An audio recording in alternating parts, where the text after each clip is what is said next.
правила за живота, които е добре да не забравяме. Отговорността за това, което се случва в живота ни, е единствено наша. Не трябва да я прехвърляме върху другиго, колкото и изкушението да е голямо. Да се самосъжаляваме също не е добро решение. Едва тогава, когато разберем, че ние сме автори на всичко в живота ни, което се случва, и хубавото, и лошото, едва тогава ние ще придобием сила. Добре би било да приемем факта, че миналото е етап от живота ни, който вече е приключил. Подвластно ни е само бъдещето ни, което пряко зависи от това, което правим в настоящето. Не трябва да чакаме бъдещето ни да ни се усмихне. Нека да направим така, че да няма друг начин, освен да ни се усмихне. Ще е добре да спрем да се самозалъгваме, че може да променим другите хора. Подсъзнателно всички вярваме в тази заблуда. Хората ги променят само обстоятелствата. Останалото е трик на възприятията ни. Трябва да позволим на хората да бъдат различни, да бъдат други, да бъдат себе си, такива, каквито са те.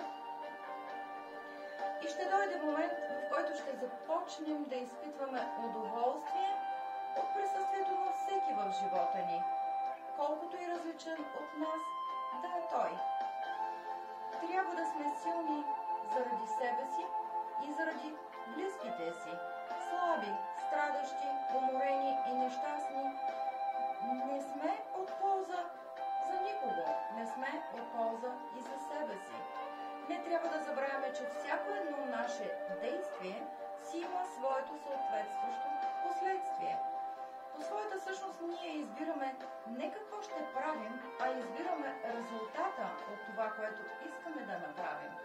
Затова преди да направим някоя глупост, е добре да помислим за последствията от нея. Така глупостите в живота ни ще бъдат значително по-малко. Добре би било да не живеем така, сякаш ще живеем вечно. Всяка една секунда от живота ни трябва да бъде секунда, изживяна в щастие. Всеки от нас ще умре. Това е неизбежен медицински факт. Може този факт да ни измъчва и да страдаме заради него, а може да направим усилие и да си подарим щастието, което смятаме, че заслужаваме.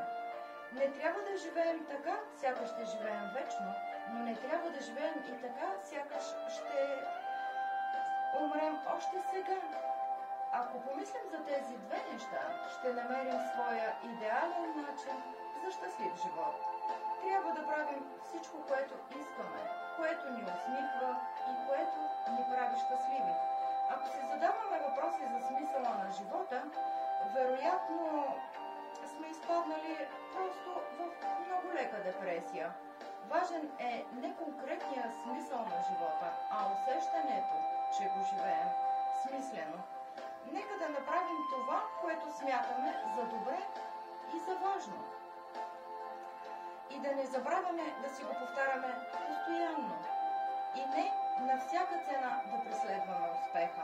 Ако просто правим това, което мислим, че е важно, ако действително то е важно за нас, ако харесваме това, което правим, успехът сам ще дойде. Никога не трябва да си позволяваме да губим време и сили за някой, на който сме безразлични. На този свят съществуват толкова много хора, с които може да живеем в радост. Просто не трябва да бъдем затворени и подозрителни. Ако сме открити и добри, нищо няма да загубим. Света и хората в него ще ни отвърнат просто със същото.